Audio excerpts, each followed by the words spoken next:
Hello guys, welcome back to another video. My name is David, and for today we're talking about startups. And so I've talked to a few of you guys over video and over texting and some comments I received and on X, and a lot of you guys seem to be interested in startups. And so today we're going to be talking about that and my experience as to why I think you should probably not do a startup. And I know it's a very clickbaity title. Don't get mad at me. It's just because I truly think that startups are not for everyone, just because from my experience, startups I've built in the past, startups I've worked for, and even some that I started here at MIT. So there's a lot of nuance to it. We'll go deep into why I think you shouldn't do it and why you should do it, the pros and cons. We'll see from there. I have my green tea here. I got my notebook with some notes I took before coming here after meditating. And yes, also if you notice from the way I'm filming, I reverted back to like the old style of shooting my videos like I used to in my first videos, with my iPhone recording my voice and my MacBook recording myself. And the reason for that is just because I was comparing like the different videos with the new mic I bought, and the audio is pretty bad. I bought it from Amazon for like $40, so I don't know what I was expecting, but I prefer recording with this. The voice is about clearer and smoother, and in terms of like the video, I think I'll probably upgrade it eventually with time. But for now, it's very easy for me to be quick and just like open my laptop, shoot, record, and then just submit. I was trying to like work with color correction and color grading and editing and exporting from my phone to my MacBook, and it was just taking too much time. So I don't have time. I just want to make something quick. And so I'm sticking to this method, and we'll see from there. Anyways, small tangent. If we go back to startups, why you should probably not start a startup. First of all, I have to say that startups are a wonderful thing. It is probably the most fulfilling thing you will ever do in your whole life. And a startup is basically just, if you think about it, it's just you have an idea, you have a concept, you are maybe trying to solve a specific problem that you've faced or that you see, or you're trying to make something better. And you're maybe alone, it's yourself, or maybe one other person or two other people. You come together and then you build something from scratch. And you're learning everything from like the marketing, the sales, how to make the product, whatever it is, you're building something and you're putting it into the world. And then eventually you want people to invest in it and to make it grow. And then eventually you sell it or you continue working in it. And a startup is basically just a small seed you plant, and eventually you water it, or people help you water it, and then it grows into something bigger. It's a wonderful thing. It will give you purpose, especially if you have like a very clear mission. Having a startup is going to make you wake up in the morning and feel like you're working towards something very specific. It gives you a meaning. It gives you a task, a very defined, maybe it's undefined, or it's hard to define in the beginning because you're like trying different things, or we can talk into like pivoting and, product market fit and all that stuff. But it is a very beautiful thing. There's nothing wrong with starting a company and building a startup. The thing I have a problem with is when people think it's easy. Startups are probably the hardest thing you will ever do in your whole life. It is like, I think there's a quote from Elon Musk who's like, it's like eating glass and staring into the void every single day, because, and it's a bit exaggerated, but it kind of feels like that sometimes, because as a founder, you have a vision, you have an idea, and you're the only person with this idea and this vision. It can be very, very lonely. It can be very depressing. There's a lot of low moments where you feel a lot of doubt.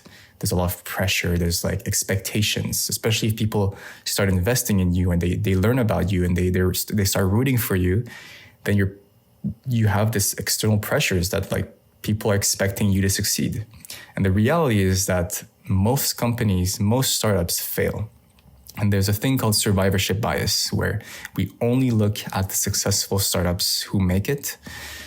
I don't know, I'm not really sure about the specific percentage, but I think like probably like 20% make it, 80% fail, like a nice bell curve Pareto principle thing. Like I don't know, but I do know that like you only see a few percent of companies succeeding, and most of them will go bankrupt and you never hear about them again.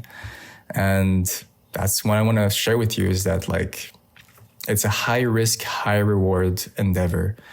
And if you're ready for it, and if you know that what you're getting into, then do it. Go ahead. We need more entrepreneurs. We need more people with ambitious goals and, risk tolerances. And we need that to help solve some really crucial problems.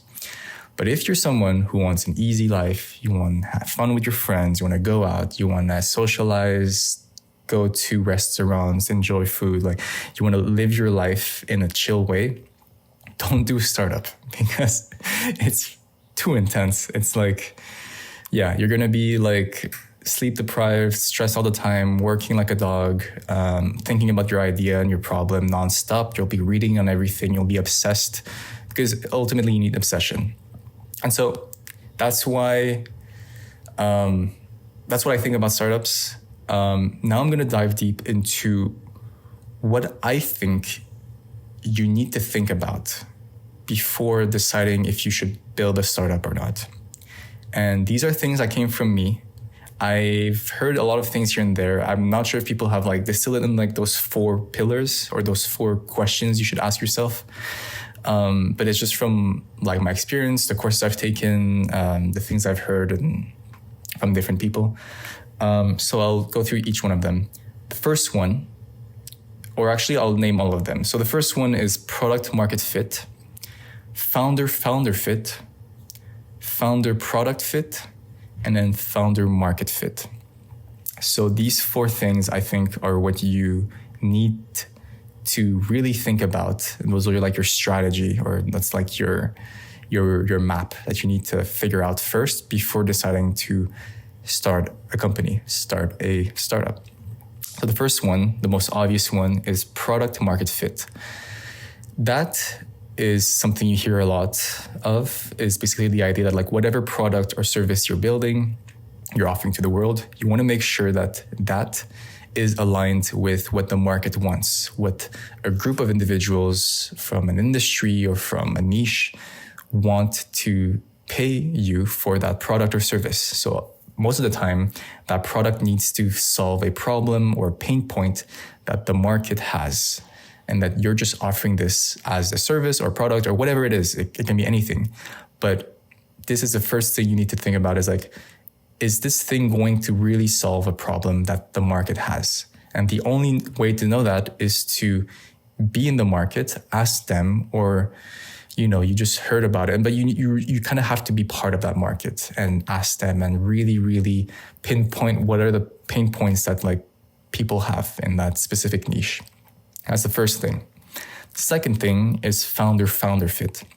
And I think that's probably the most important one ever of all the 4. And it's basically who you're going to partner up with to build this company with.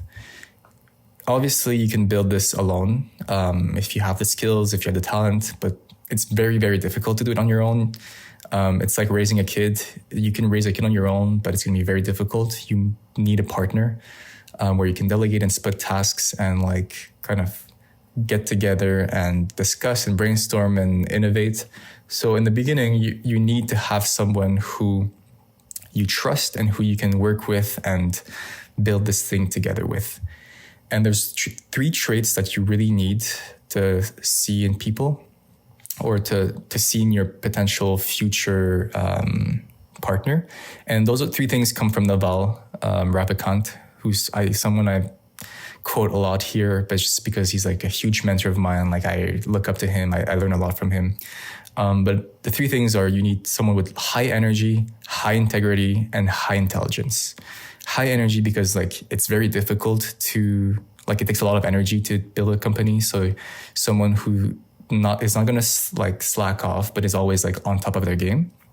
Integrity, you need someone who's honest, who's transparent, who won't scam you, who won't take the money and leave. Someone you can like trust. You know, it's like you're gonna build this thing together, so you can't have someone who is just gonna like maneuver their way and be sneaky and snaky. So you need someone who you can trust.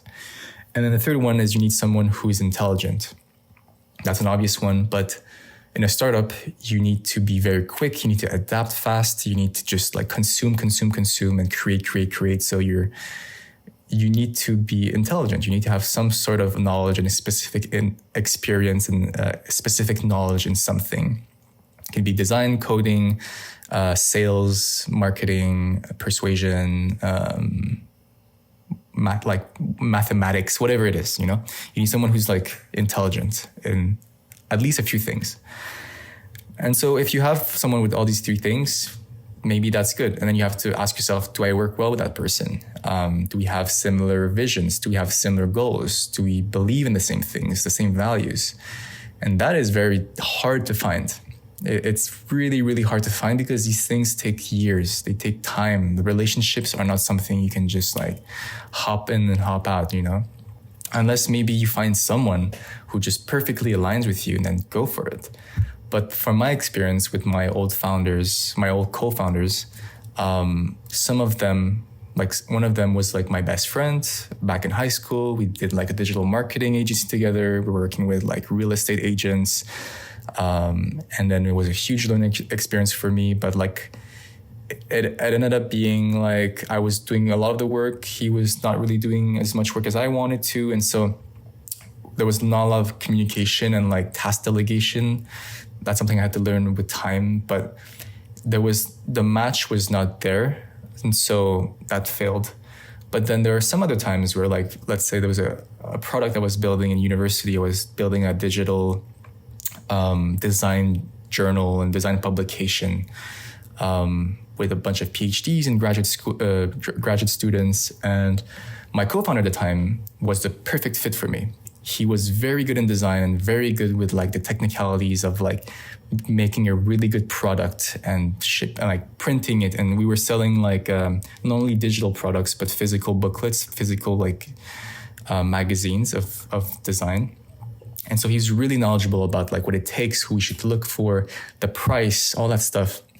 And I was more in charge of doing like the management with the team and like delegating tasks, communicating with the team, getting into meetings, having an editorial team telling me what they're working on, and like a social media team designing graphics, and like just getting them together. That was like my strength, is like gathering these people and motivating them to work towards this mission. And so we just made a really strong team that way. And I was in charge of selling it to like people and to making, brand deals and all that stuff. So that's what you need, is you need a strong team that's diverse.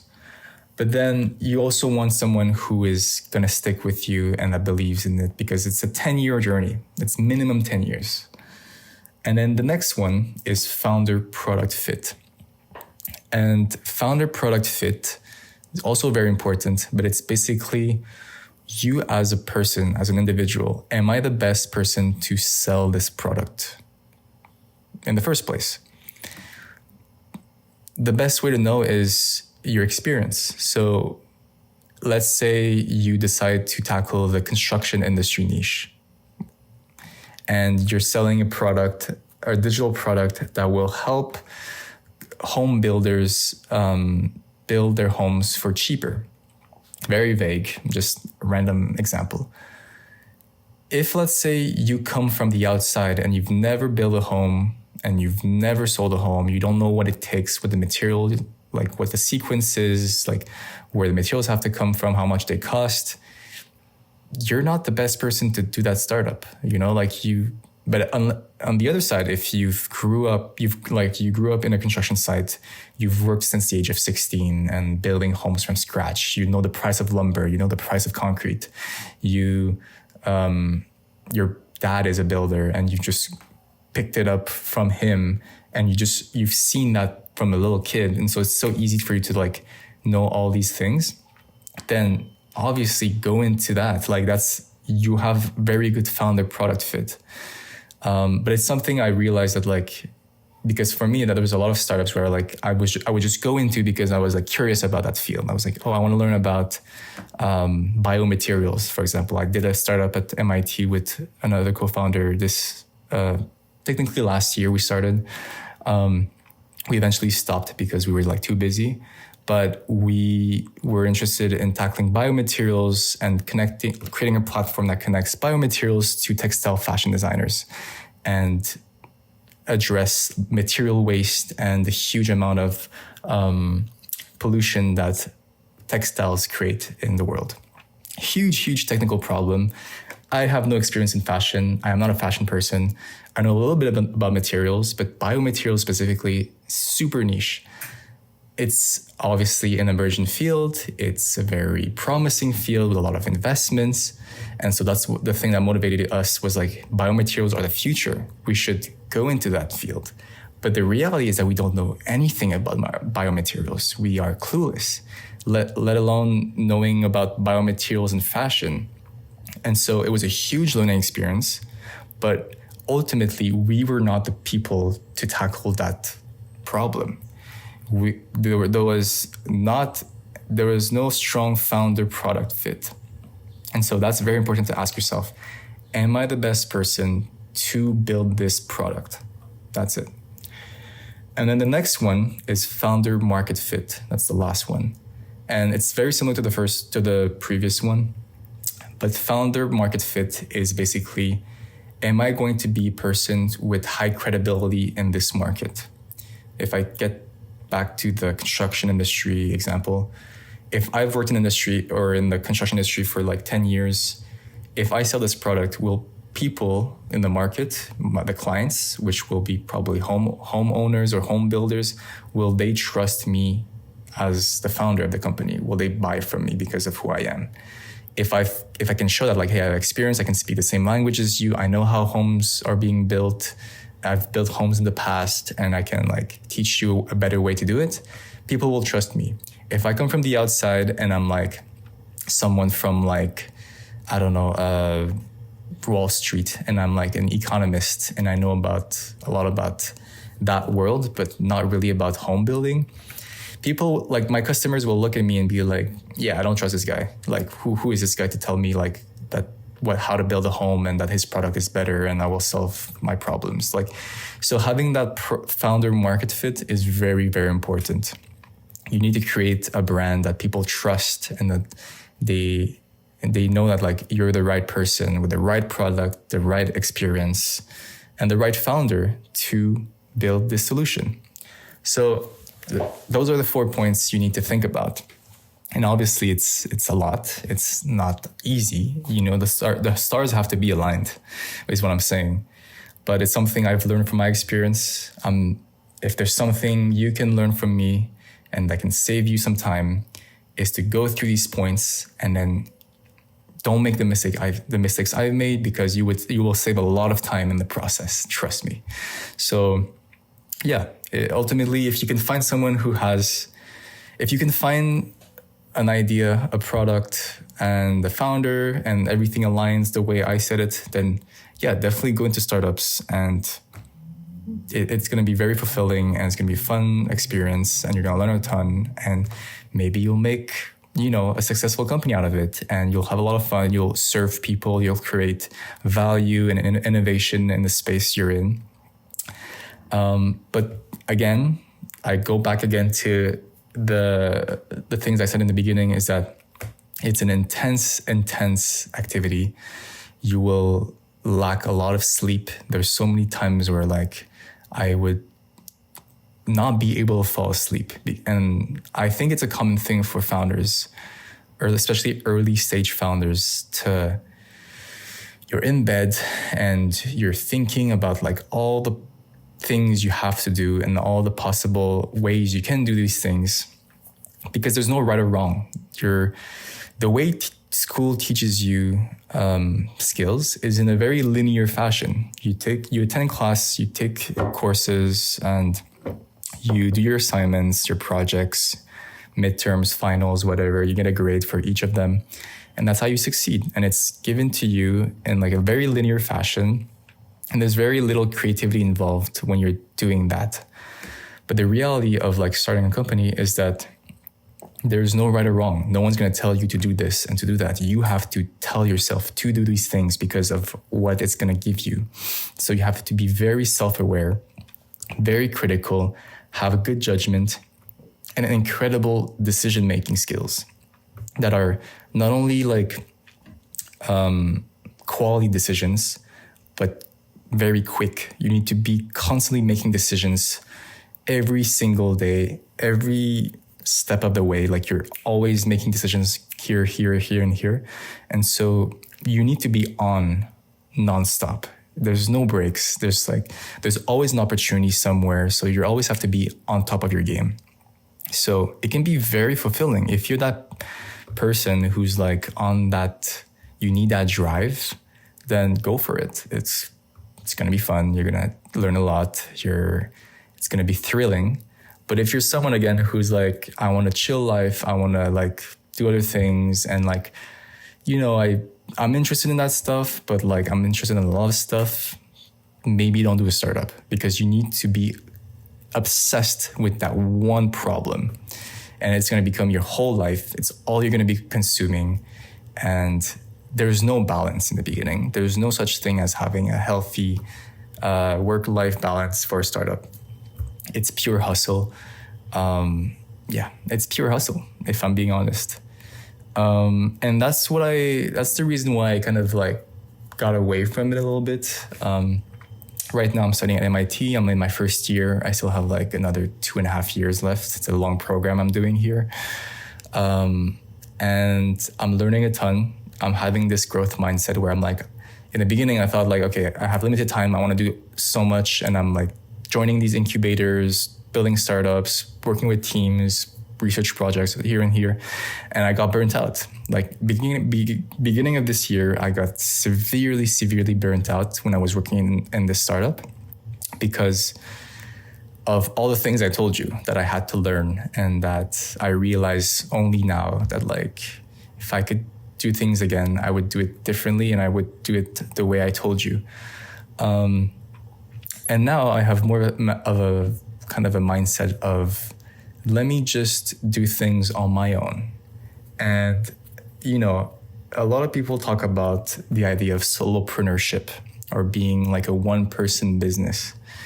And you know, it's not for everyone. It depends on your personality type. It depends on who you are. Some people need to work with people. They get rejuvenated by being around people. Some people just like being alone, and they have ideas, they want to create, and they don't need anyone else. They're kind of self-resourceful, and, you know, they're independent. They don't really need somebody else to tell them what to do. They just know when to do things. So I realized for me, like, I don't like the stress of building a startup. I also don't like the stress of being dependent on somebody else and not knowing, okay, is this person gonna like screw me over? Can I trust this person? Am I ruining a friendship in the beginning? That was the biggest thing, is like, a lot of times I have ideas and then I get with somebody else and we align on that idea. And my first instinct is like, oh, let's build something together. But then the risk is you lose that friendship. You lose that genuine friend, because money takes over, or the company or the ambition of the project takes over your friendship. And so, you know, I'm not saying that like you'll ultimately lose your friend if you start to build a business, but for me, I realized that like, if I'm going to take this risk, if I'm going to build something that I'm passionate about and that I believe in, and that's creative and I'm solving a problem, or that's true to who I am and that drives me in the morning, then let me do it on my own, and I'll take all of the risk. If I fail, or if this fails, I'll fail, and that's okay. I can blame myself. But then I don't have to blame others if I'm in a team, and then I can say like, okay, well, why did this fail? Like, we don't know, because we had too many people, or maybe it's the other person's fault or my fault, and it creates a lot of like problems that way. So yeah, I think, and that kind of ties to the creator economy. And I've talked about that a lot in this channel, but I'm very, very bullish on the creator economy. I believe it's the future. I think more and more people will realize that you can build a startup by just creating content nowadays. And that is also one thing that I realized is probably the most important thing when you're building a company or a startup, is distribution. And I don't think people talk about distribution enough. People talk about ideas. People talk about technology, what stack you're using, what industry you're going to, what's the vision. All of that is important, but I think what's the most important thing is distribution. Who are you going to sell your product to? Who are you going to share your message? Who are you going to build relationships and connections with and create, a business out of? These people need to be thought out in the beginning. And it's not something you think out later. It's something you need to think from day one. Who do I want to serve? As easy as that. Who do I want to serve and how am I going to serve them? A lot of times, especially if you're a technical person, if you're someone who loves creating prototypes and you're more on the building stage or the building side of things, and you're studying engineering or computer science or design or whatever product, most of the time, you're interested in like creating something good. You're interested in like the prototype, the machine, the object, a good product, right? Something that's good and useful. But then you don't realize that like eventually you need to give these things to someone and to people, and people have to buy it and people have to use it, and you need access to people, right? And that's where marketing comes, that's where sales comes, networking, all that stuff. But you don't really know if that person will like what you're building. You kind of have to do the opposite, where you have to start with the person first. Start with who you want to serve, who are the people, the users, the customers, like the audience you want to tackle. And then from there, if you understand them deeply and you understand their pain points and you empathize with them, and you kind of, maybe you're in the same group as them, so you just know what they need, then you can decide, okay, I'm going to build this thing that solves this problem that they have, or I'm going to provide value this way. But then more than that, you need to understand, how am I going to connect with them? Or am I going to reach out to them in person, like on the street? Am I going to go to special events and find them there? Am I going to go to like Facebook group chats? Am I going to find them on X, on Instagram, on YouTube, on Twitch, on like all these different platforms, on TikTok? Like, all these things are things you need to strategize first before building a startup. You need to know your distribution channels. You need to know how you're going to connect with people. That's it. How am I going to get my product, take it, build it, and then bring it to people who will want to consume it, buy from me, or that's a whole business. Is we're like exchanging, and we're just taking information or value and exchanging it with somebody else. So your distribution channel is very important. A lot of people think of startups like you just need a good idea, but you need a good idea and a good distribution strategy.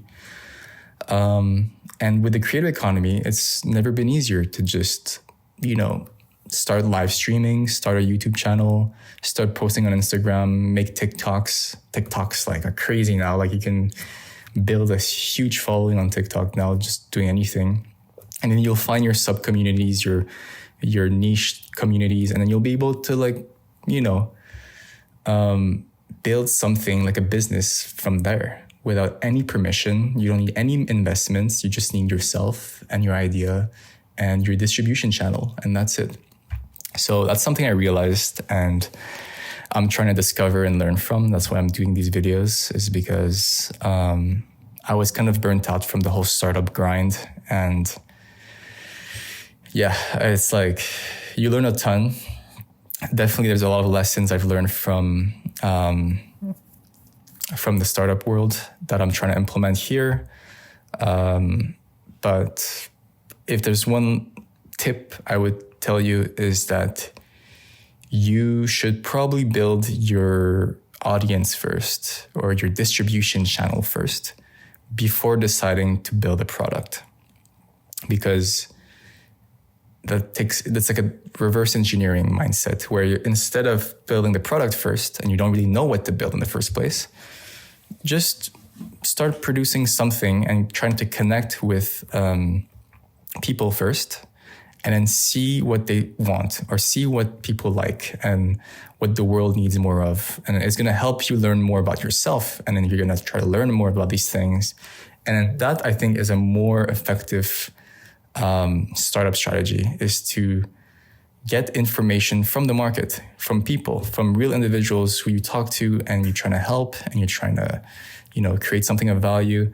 And then you can eventually build products or services or ideas that can help solve these problems. But yeah, that's what I have for today. My nose is super itchy for some reason.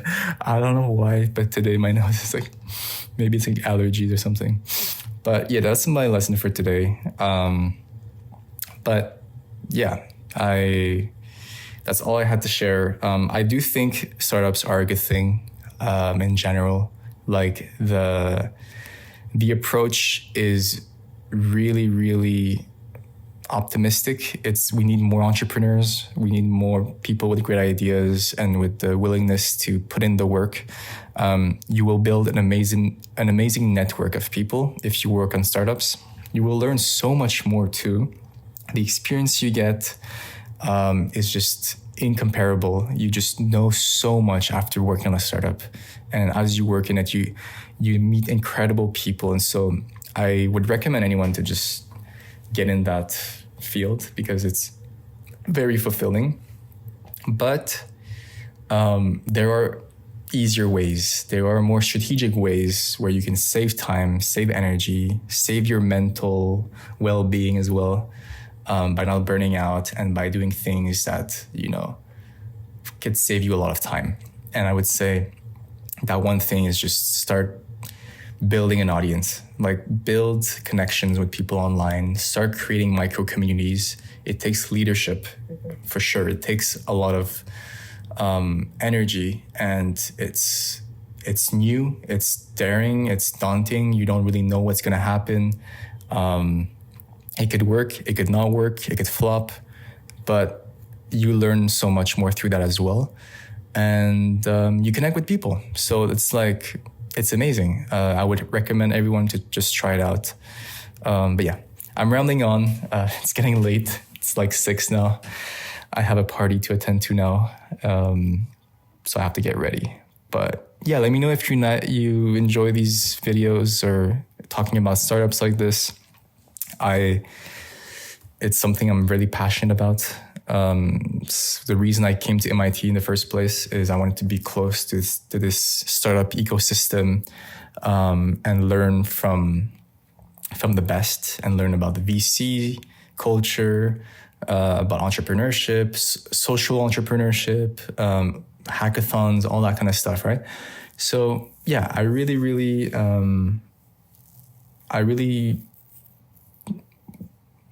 I hope that you get something out of it. And I think that there's a lot to cover at MIT. There's a lot of things I can talk about, but it can be difficult sometimes, because especially with research projects, it can become very closed gate. It can be very kept secret and gate kept because of the brand deals, and a lot of it is intellectual property, and there's things you just can't share because of legal reasons. So I'm trying to just share stories, my personal experience of things here at MIT that happened to me. But yeah, that's pretty much it for today's video. Let me know if you enjoy it. And yeah, I hope you have a wonderful day. Take care, and I'll see you in the next one. Peace.